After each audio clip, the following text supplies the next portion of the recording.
ang pinakahintay na pagbagsak ng tubig. Kompleto na ang Wadi Namar Waterfalls. Sumabit na bagsak na photo bomber. Iyan po ay si Raf, ang pag-falls ng mga waters. Falls. Mga tropa. Nag-aabang. Yan nga po mga kasama ko, sila Jan, si George at si Allen. Si Kenneth ay nasa dulo, nakatalikod. Pwede din nalapas ang tubig dito sa kabila. May kanal, may nakaabang na tubo. Itong nasa likod ko naman po, si Calvin, ang aming driver na pogi.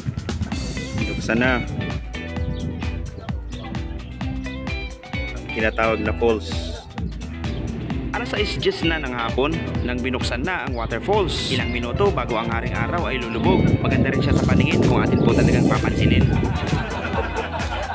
Isa na nga din po itong masaya at magandang tanawin. Kaya nga lang ako ay medyo parang nabibitin. Nakukulangan lang ako sa taas at sa dami ng tubig. Di kagaya ng mga falls kagaya sa atin.